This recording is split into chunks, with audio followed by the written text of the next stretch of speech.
American citizen. It was a big thing, very big.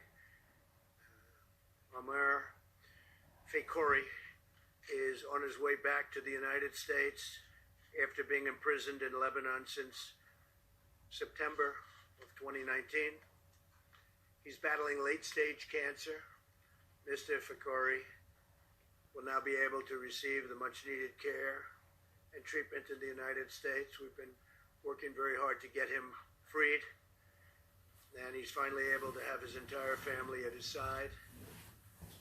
So I'm very grateful to the Lebanese government. They worked with us, and we are very proud of his family. They stood by him so strongly, and they are thrilled. The United States has no higher priority than the safety and well-being of our citizens. We've gotten a tremendous number of hostages out, as you know. I think we're 42-0, and Robert O'Brien, as you know, was our chief negotiator for a large part of it. In fact, did so well that now we have him in a different position. So I want to thank and congratulate Robert and his team, and I want to let everyone know that recovering Americans held captive and imprisoned abroad continues to be a top priority for my administration. We have one young gentleman, Austin Tice, and we're working very hard with Syria to get him out. We hope the Syrian government will do that. We are counting on them to do that. We've written a letter just recently. He's been there for a long time, and was captured long ago. Austin Tice, his mother's probably watching, and she's a great lady, and we're doing the best we can. So Syria, please work with us, and we would appreciate you letting them out. If you think about what we've done, we've gotten rid of the ISIS caliphate in Syria. We've done a lot for Syria. We have to see if they're going to do this. So it would be very much appreciated if they would let Austin Tice out immediately. As you know, my administration is working every day to protect American people and the American economy from the virus. Yesterday, I signed into law a critical support for American workers, families, and small businesses. It's a big thing.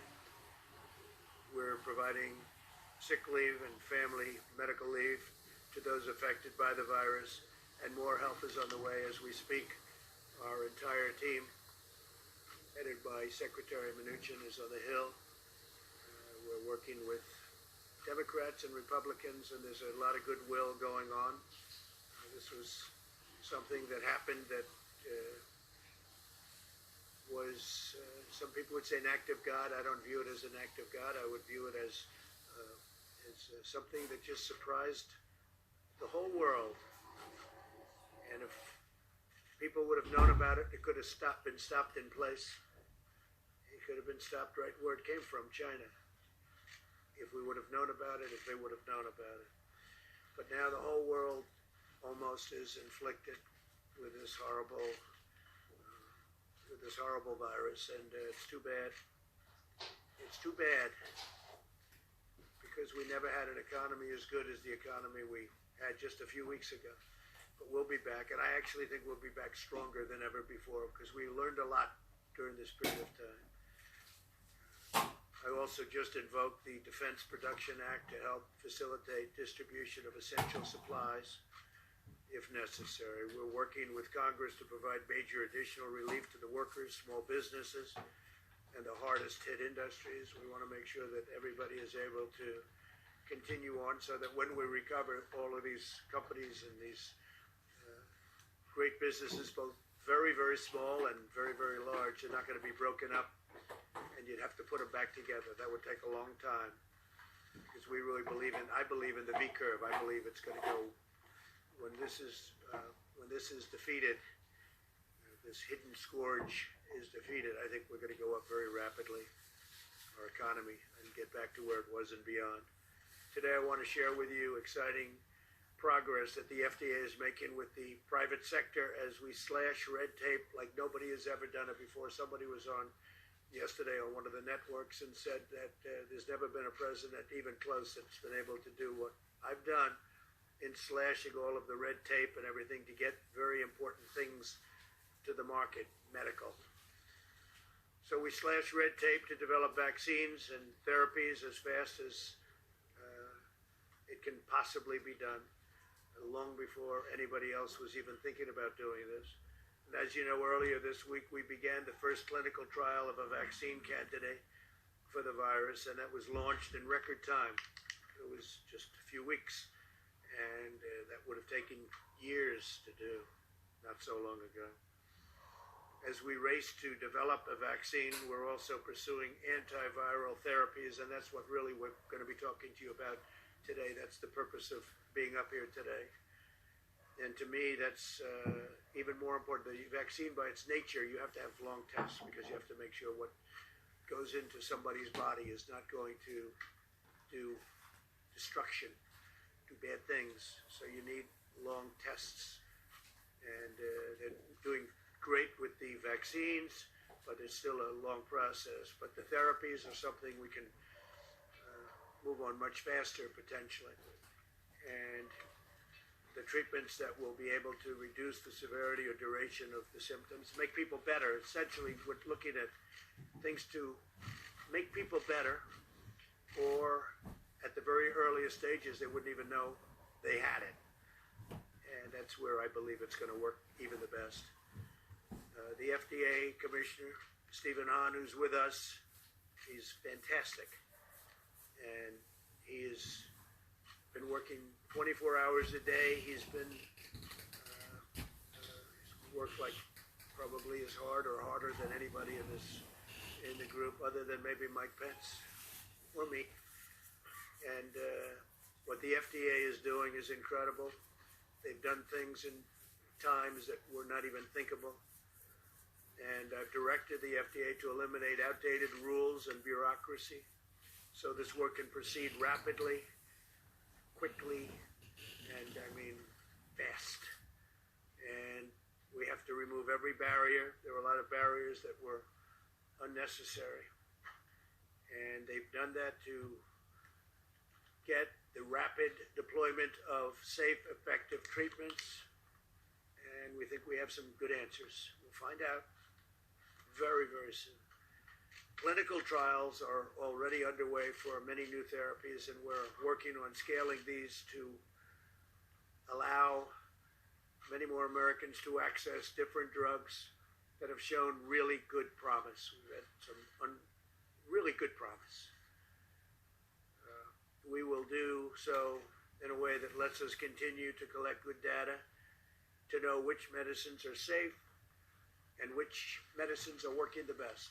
We have a couple that we're in really good shape on. And that's for immediate delivery. Immediate, like as fast as we can get it. The FDA has also approved compassionate use for a significant number of patients. You know what that means. We're also reviewing drugs that are approved abroad or drugs approved here for other uses. And you know, one of the things that I'm most proud of that I got was right to try. That's where somebody who's ill, somebody who's very sick, terminally ill usually. In past administrations, we signed this a year and a half ago. You wouldn't be able to even think about getting any of the drugs that may be showing great promise now. And they've been trying for many decades to get this approved. And it sounds simple, but it's not, because there's liability involved and lots of other things. And I was able to get it approved working with Congress, right to try. This is beyond right to try. What we're talking about today is beyond right to try. Right to try has been, by the way, a tremendous success. People are living now that had no chance of living, where we take treatments that would, things that would have to go through years of a process. And if somebody was terminally ill, and I would say, why wouldn't they be able to try this? They'd go to Asia, they'd go to Europe, they'd go all over the world to try and find something. Or some people, if they had no money, would go home to die. They'd go home to die. They had no hope. Right to try has been an incredible success. But this is beyond right to try.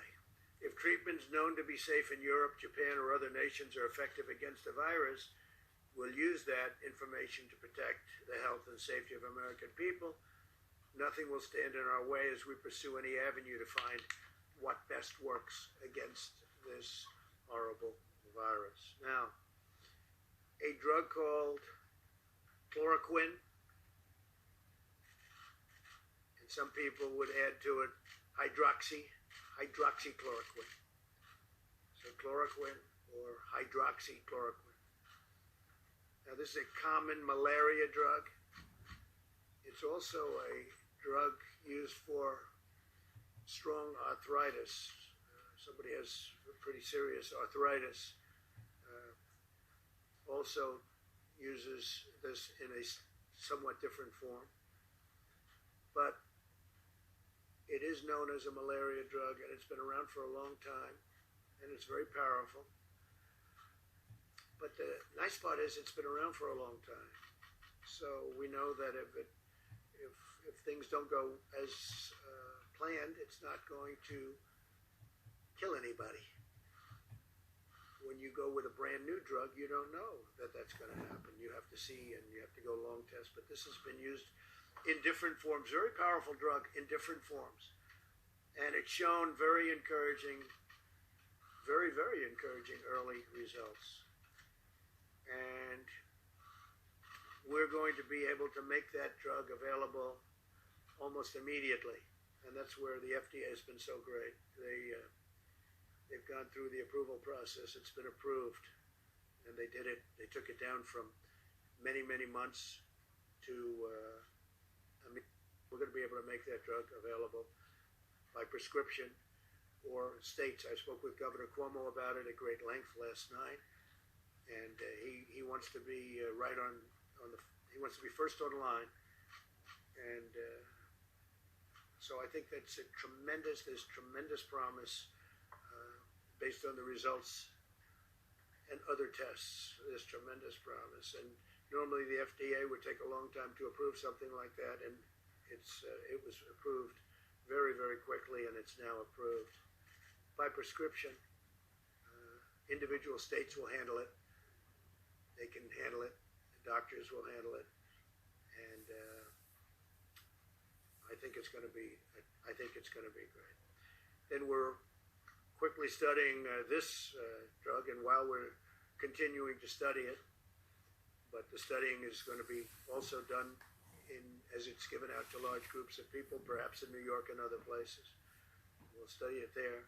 There are promising therapies produced by Gilead, and that's remdesivir,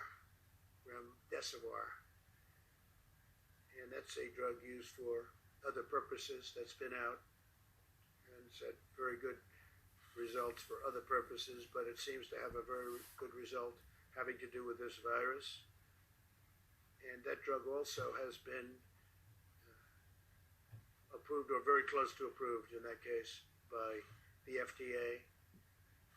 And I can't tell you how much we appreciate what the FDA, these people are incredible patriots, and the job that Stephen Hahn is doing. Dr. Hahn was one of the most respected doctors in the country, by the way. Well, we took him. I said, "You sure you want to do this?" Now, we didn't know that this was going to be in the playlist, what happened here, but he really has stepped up to the plate. Wherever you are, where is he? You really have. I shake his hand, but I'm not supposed to do that. Get in a lot of trouble if I did that. But he's been fantastic, and I thank you, Doctor. He's going to speak right after I'm finished. So, Regeneron again,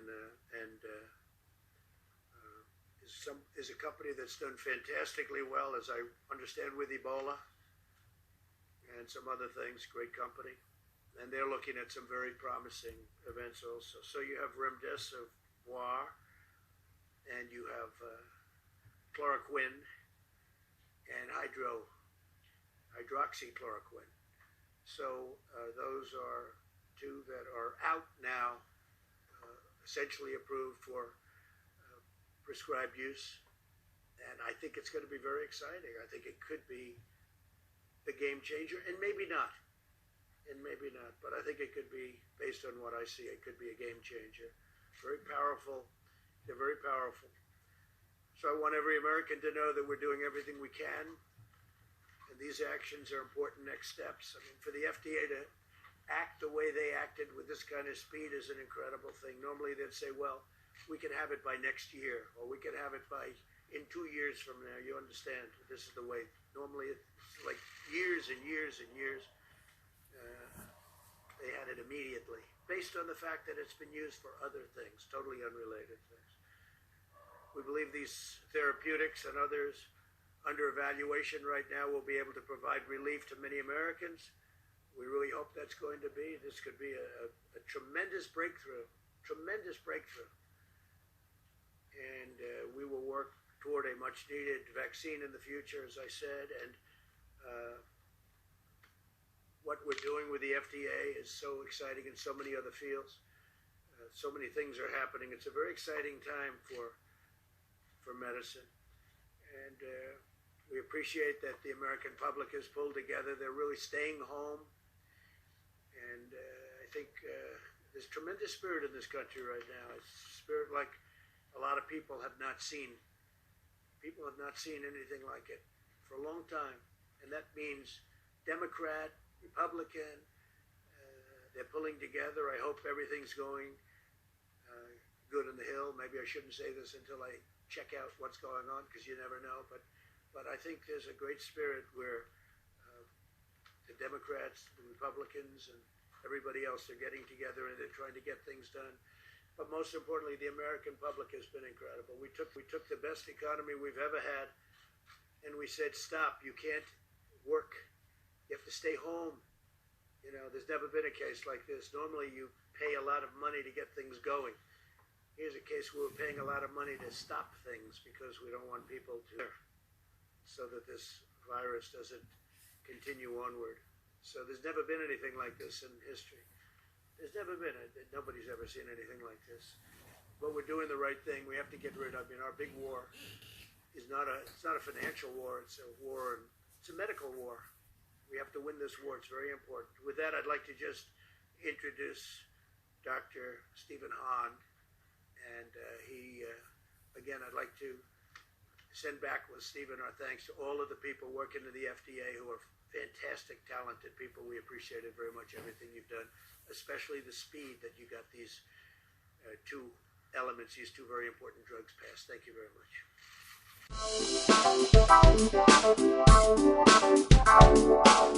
Thank you.